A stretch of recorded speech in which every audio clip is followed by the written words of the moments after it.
ಅಭಿಮನ್ಯು ಆರೋಗ್ಯಯುತವಾಗಿ ನೂರಾರು ವರ್ಷ ಬದುಕಲಿ. ನಿವೃತ್ತ ಗಜರಾಜನಿಗೆ ಸಚಿವ ಯತೀಂದ್ರ ಸಿದ್ದರಾಮಯ್ಯನವರು ಶುಭ ಹಾರೈಕೆಯನ್ನ ಮಾಡ್ತಾ ಇದ್ದಾರೆ. ಅರಣ್ಯದಂಚಿನ ರೈತರ ಭೂ ವಿವಾದಕ್ಕೆ ಶೀಘ್ರವಾಗಿ ಪರಿಹಾರ ಸಿಗಲಿ. ಕಂದಾಯ ಮತ್ತು ಅರಣ್ಯ ಇಲಾಖೆಯಿಂದ ಜಂಟಿ ಸರ್ವೆ ಘೋಷಣೆಯನ್ನ ಮಾಡಿರುವಂತದ್ದು. ಶಾಸಕ ಜಿಟಿ ಹರೀಶ್ ಗೌಡ ಮನವಿಗೆ ಸಚಿವರು ಗ್ರೀನ್ ಸಿಗ್ನಲ್ ಕೊಟ್ಟಿದ್ದಾರೆ. ಇನ್ನು ಮನೆ ಕಟ್ಕೊಂಡಂತ ರೈತರಿಗೆ ಇನ್ ಮುಂದೆ ಅರಣ್ಯ ಇಲಾಖೆಯ ಕಿರಿಕಿರಿ ಇರೋದಿಲ್ಲ. ಲಕ್ಷ್ಮಣ ತೀರ್ಥ ನದಿಗೆ ಚರಂಡಿ ನೀರು ಸೇರಿದಂತೆ ಒಳಚರಂಡಿ ಯೋಜನೆಯನ್ನ ಮಾಡಲಾಗುತ್ತೆ. ಅದಕ್ಕೆ ಗ್ರೀನ್ ಸಿಗ್ನಲ್ ಸಿಕ್ಕಿದೆ. ವೀರನ ಹೊಸಳ್ಳಿ ವೇದಿಕೆಯಲ್ಲಿ ಸಚಿವರು ಮಹತ್ವದ ಭರವಸೆಗಳನ್ನ ನೀಡಿದ್ದಾರೆ ಅಲ್ಲಿ ಜನತೆಗೆ. ಹುಣಸೂರು ಭಾಗದ ಜನರಿಗೆ ಗುಡ್ ನ್ಯೂಸ್ ಕೊಟ್ಟಿದ್ದಾರೆ ಸಚಿವ ಡಾಕ್ಟರ್ ಯತೀಂದ್ರ ಸಿದ್ದರಾಮಯ್ಯನವರು. ಗಜಪಯಣ ನಮ್ಮ ವಿಶ್ವಪುರ ತಾಲೂಕಿನ ವೀರ ಹೊಸನಾಟಿಯಿಂದ ಅರಮನೆಗೆ, ಮೈಸೂರಿನ ಅರಮನೆಗೆ ಪ್ರಾರಂಭ ಆಗುತ್ತೆ.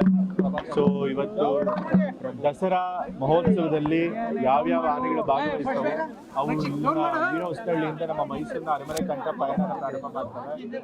ಅಭಿಮನ್ಯು ಆನೆ ಏನು 25 ವರ್ಷಗಳಿಂದ ಸುಮಾರು 6 ಬಾರಿ ಚಾಮುಂಡೇಶ್ವರಿ ದೇವಿಯ ಅಂಬಾರಿಯನ್ನ ಹೊತ್ತು ಇವತ್ತು ಅದು ನಿವೃತ್ತಿ ಹೊಂದ್ತಾ ಇದೆ. ಸೊ ಹಾಗೆ ಇವತ್ತು ಅಭಿಮನ್ಯು ನಾವು ಬೀಳ್ಕೊಡುಗೆ ಮತ್ತು ವಿದಾಯ ಮಾಡುವಂತ ಕಾರ್ಯಕ್ರಮ ಇಟ್ಕೊಂಡು ನಂತರ ಹೊಸದಾಗಿ ಬಂದಿರೋ ಆನೆಗಳಿಗೆ ಅವು ಗಜಪಯಣಕ್ಕೆ ಚಾಲನೆ ಇಲ್ಲ. ಅಂಬಾರಿಗೆ ಯಾವ ಆನೆ ಹೋಗ್ಬೇಕು ಅಂತ ಇನ್ನೂ ಫಿಕ್ಸ್ ಆಗಿಲ್ಲ. ಕೆಲವು ಆನೆಗಳನ್ನು ಗುರುತಿಸ್ಕೊಂಡಿದ್ದಾರೆ. ಅಲ್ಲಿ ಅರಮನೆಯಲ್ಲಿ ಟ್ರೈನ್ ಕೊಡೋ ಸಮಯದಲ್ಲಿ ಅವರು ಯಾವ ಆನೆನ ಕೊನೆ ಫೈನಲ್ ಆಗಿ ಅಂಬಾರಿ ಹೊರೋದಕ್ಕೆ ನೇಮಕ ಮಾಡಬೇಕು ಅನ್ನೋದನ್ನ ತೀರ್ಮಾನ ಮಾಡ್ತಾರೆ. ಕಂಬಳ ಇರುತ್ತೆ ಖಂಡಿತ. ಈ ಸರಿ ಮುಖ್ಯಮಂತ್ರಿಗಳು ಕಂಬಳ ಮಾಡಬೇಕು ಅಂತ ಹೇಳಿ ಸೂಚನೆ ಕೊಟ್ಟಿದ್ದಾರೆ. ಸೊ ಹಾಗೆ ಕಂಬಳ ನಡೆಯುತ್ತೆ.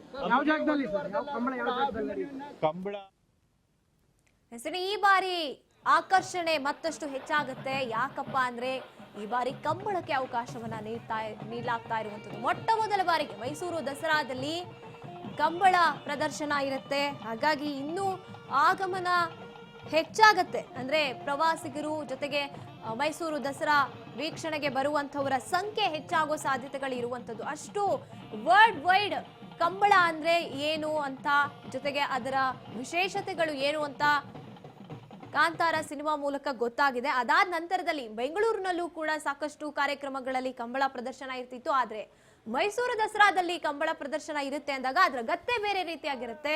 ಅದು ಈ ಬಾರಿಯ ಆಕರ್ಷಣೆ ಅಂತ ಹೇಳ್ಬೋದು.